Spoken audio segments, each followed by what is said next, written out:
The best chapter of manga is here. जैसा कि Oda ने कहा है कि Egghead arc one of the best arc होने वाली है और ऐसा ही हो रहा है, पर लेटेस्ट चैप्टर ऑफ मांगा यानी चैप्टर नंबर 1096 ने तबाही मचा दी। तो इस वीडियो में मैं तुम्हें वन पीस मांगा का चैप्टर नंबर 1096 एक्सप्लेन करूंगा। तो चैप्टर को स्टार्ट करने से पहले मैं तुम्हें एक छोटी सी ब्रीफ समरी बता देता हूँ ताकि तुम स्टोरी को लिंक कर पाओ या समझ पाओ कि एक्चुअली में चल क्या रहा है। तो मांगा के अंदर अभी हमें कुमा का पास्ट दिखाया जा रहा है, जिसमें 38 पहले क्या हुआ था वो बताया जा रहा है, जिसे कम्प्लीटली जानने के बाद शायद तुम सेलेस्टियल ड्रैगन को और हेट करने लग जाओगे। और साथ ही साथ हमें द रॉक्स पायरेट और गॉड वैली इंसिडेंट के बारे में इसमें बताया जा रहा है। जो हम गॉड वैली के बारे में अब तक जानते थे वो ये था कि गॉड वैली पर रॉक्स पायरेट और गवर्नमेंट की फाइट हुई थी, जिसमें पायरेट किंग गोल्डी रॉजर और गार्प ने साथ मिलकर रॉक्स को हराया था। पर गॉड वैली पर और भी बहुत कुछ हुआ था। तो गॉड वैली पर रहते थे सेलेस्टियल ड्रैगन, जिन्होंने एक इवेंट ऑर्गेनाइज किया जिसमें हर ट्राइब के लोगों ने पार्टिसिपेट किया था, इंक्लूडिंग पायरेट्स ऑल्सो, जिसमें लोगों को एक दूसरे को मारना था और जो जितने लोगों को मारेगा उसे उतना ही बड़ा अमाउंट एज अ प्राइज मिलेगा। और ये complete blood sport celestial dragon का ट्रेडिशन था, जिसमें वो उन्हें परेशान करने वाले स्लेव्स जैसे कुमा और इवांगकोंग और उस आइलैंड पर रहने वाले लोगों और साथ ही साथ जो इसमें पार्टिसिपेट करता है उसकी मौत को देखकर मजे लेते थे। तो एक वीडियो के अंदर मैं अभी बस इतना ही बता सकता हूँ।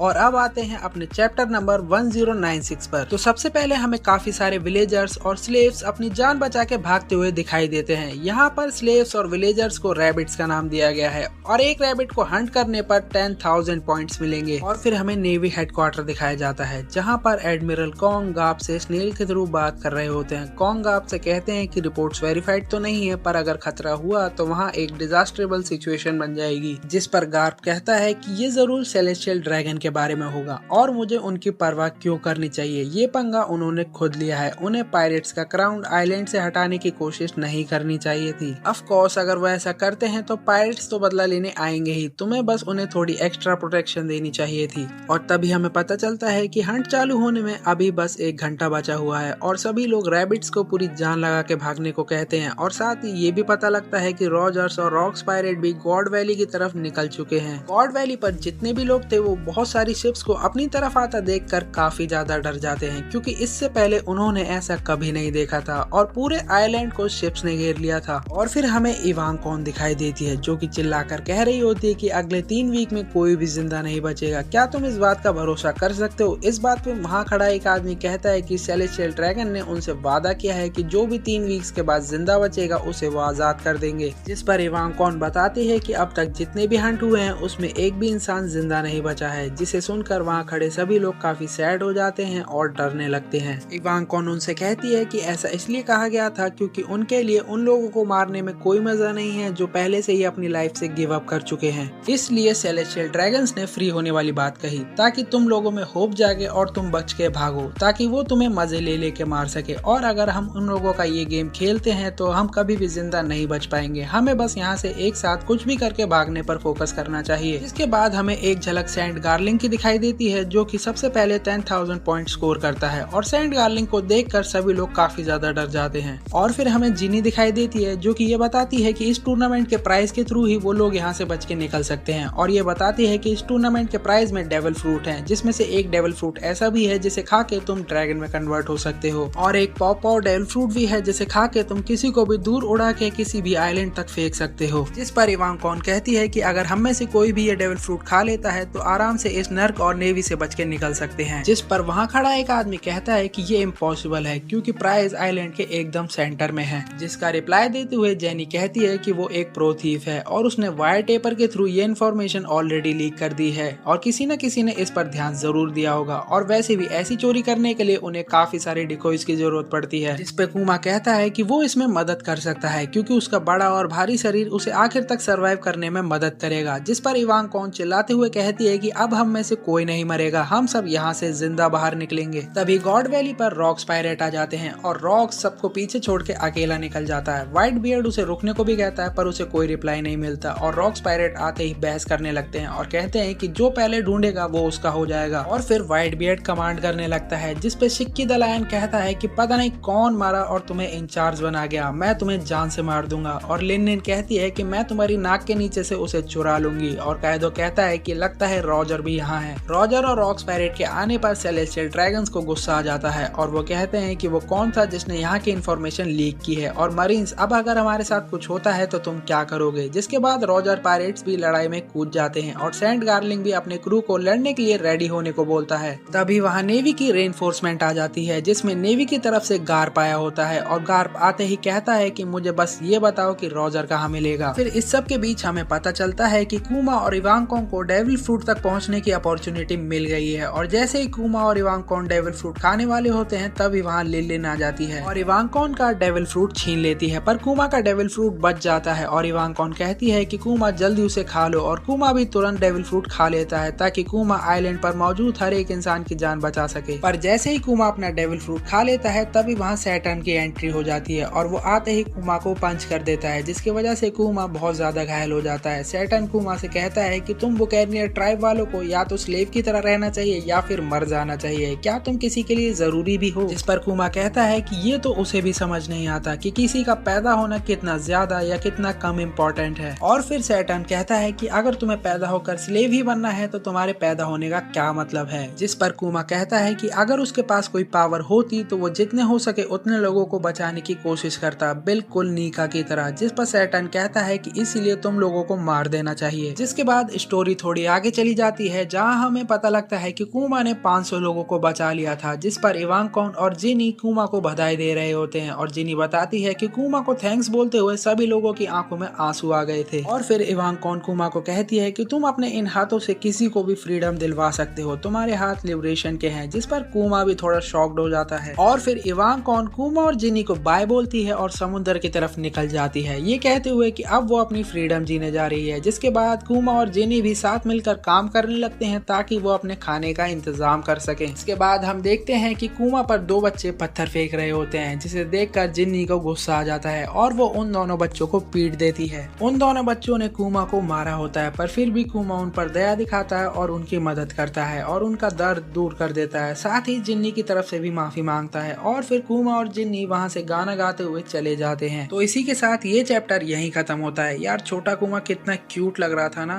तो वीडियो कैसी लगी जरूर बताना और अब मिलते हैं अगली वीडियो में।